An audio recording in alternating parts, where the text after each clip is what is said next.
전작동 말씀 묵상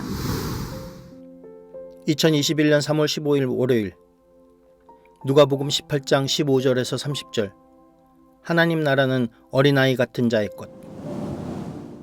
사람들이 예수께서 만져주심을 바라고 자기 어린 아기를 데리고 오매 제자들이 보고 꾸짖거늘 예수께서 그 어린아이들을 불러 가까이 하시고 이르시되 어린아이들이 내게 오는 것을 용납하고 금하지 말라.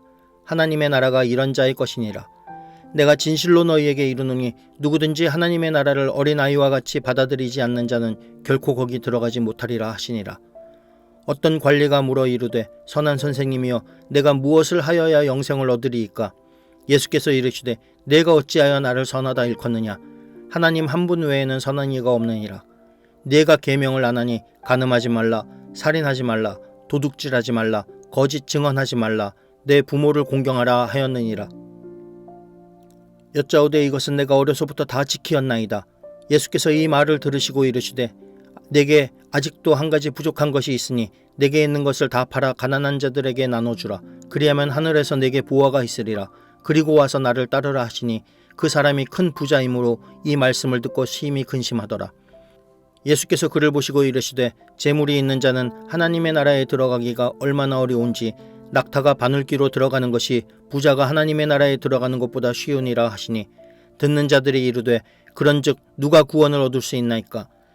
이르시되 무릇 사람이 할 수 없는 것을 하나님은 할 수 있느니라. 베드로가 여짜오되 보옵소서 우리가 우리의 것을 다 버리고 주를 따랐나이다. 이르시되 내가 진실로 너희에게 이르노니 하나님의 나라를 위하여 집이나 아내나 형제나 부모나 자녀를 버린 자는 현세의 여러 배를 받고 내세의 영생을 받지 못할 자가 없느니라 하시니라. 안녕하세요. 남계 홍성경 목사입니다. 오늘은 하나님 나라는 어린아이 같은 자의 것이라는 제목으로 주님의 말씀 함께 살펴보고자 합니다. 예수께서 하나님 나라에 대해 계속 이야기하십니다. 사람들이 자녀들을 주께로 데려오자 제자들이 그들을 막습니다. 그러자 주께서 어린아이가 내게 오는 것을 용납하고 금하지 마라 하시며 하나님 나라는 이런 자의 것이라 하십니다. 17절 말씀입니다. 내가 진실로 너희에게 이르노니 누구든지 하나님의 나라를 어린아이와 같이 받들지 않는 자는 결단코 거기 들어가지 못하리라 하시니라. 아멘. 그렇습니다. 하나님 나라는 어린아이 같이 받아들이는 자에게만 허락된 나라입니다. 여러분, 하나님 나라는 우리가 무엇을 해서 들어가는 나라가 아닙니다. 우리가 무엇인가를 해서 완성하고 성취함에 이르는 그런 나라가 아닙니다. 하나님께서 예수를 통해 해놓은 그것을 받아들이면 누릴 수 있는 나라, 들어갈 수 있는 나라가 바로 하나님 나라입니다. 여러분, 아이들은 부모만 있으면 됩니다. 비바람이 쳐도 눈보라가 휘몰아쳐도 부모님만 있으면 됩니다. 내일 먹을 거리가 없어도 지금 부모님과 함께 있으면 괜찮습니다. 부모가 다 알아서 해줄 걸 믿기 때문입니다.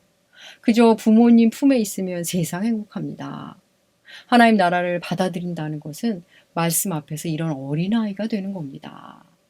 아이들은 부모님한테 혼나도 금방 상황이 종료되면 금방 부모님께 달려갑니다. 언제 혼났나 싶게 엄마 아빠 품에서 행복해합니다. 어린아이 같은 신앙은 하나님의 말씀이 때때로 불편하고 아파도 다시 하나님께 달려갑니다. 교훈과 책망과 바르게함과 의가 때로는 불편해도 말씀이 나의 관절과 골수를 찔러 쪼개는 것 같아도 다시 말씀 앞에 달려가 엎드립니다. 어린아이 같은 마음은 그런 마음입니다. 아이들에게 부모님의 말씀은 다 옳습니다. 친구들이 자기 친구들에게 이야기하다 불리해질 때 우리 아빠가 그랬어, 우리 엄마가 그랬어. 부모님의 말씀을 전적으로 신뢰함을 그렇게 드러냅니다. 어린아이 같은 마음은 하나님의 말씀을 그렇게 절대적으로 신뢰하는 마음입니다. 하나님 아버지가 그러셨으니까, 성경이 그렇게 말하고 있으니까 하면서 하나님의 말씀을 신뢰합니다. 여러분, 말씀 앞에서 다시 어린아이로 돌아가기 축복합니다. 이어지는 본문은 한 부자 관리와 주님과의 대화입니다. 한 관리가 주님께 묻습니다. 무엇을 하여야 영생을 얻으리까? 여러분, 이 관리는 영생에 관심이 있는 사유하는 사람입니다. 주님 그의 물음에 계명을 행해야 한다고 답하십니다. 그러자 그는 어려서부터 다 지켰다고 답합니다. 그의 답변에 주님은 너에게 한 가지 부족한 것이 있는데 내게 있는 것을 다 팔아 가난한 자에게 나눠주라. 그러면 하늘에서 내게 보화가 있을 것이다. 그리고 나서 나를 따르라 하십니다. 주님의 그 말씀에 그는 근심합니다. 그는 부자이기 때문입니다. 지금 이 주님의 답변은 율법의 참된 완성은 이웃 사랑에 있음을 말씀하시는 겁니다. 하나님 나라는 율법을 지켜서 내 의를 쌓음으로 우리의 의에 대한 보상으로 들어가는 나라가 아니라는 말씀입니다. 영생은 나의 의를 주장해서 받아내는 게 아닙니다. 우리가 율법을 행하면서 율법을 주신 하나님의 마음을 알아가고 또 율법에 담긴 예수의 마음을 만나가고 그렇게 예수를 알아가는 것이 영생이고 그렇게 만나는 것이 하나님 나라입니다. 율법은 내가 완성하는 게 아니라 예수께서 완성하시는 겁니다. 우리가 예수의 마음을 만나게 되면 그것을 알고 나면 여러분 재물관이 바뀝니다. 나를 위해 돈을 모으는 사람이 아니라 다른 사람을 돕기 위해 돈을 모으기 시작합니다. 나누기 위해 저축을 하기 시작합니다. 주님은 이어 하나님 나라를 위해 집이나 아내, 형제, 부모, 자녀를 버리는 자는 현세에 여러 배를 받고 내세의 영생을 받지 못할 자가 없다 하십니다. 여러분 주님의 이 말씀은 집이나 가족을 버리라는 말씀이 아닙니다. 우선순위에 대한 말씀입니다.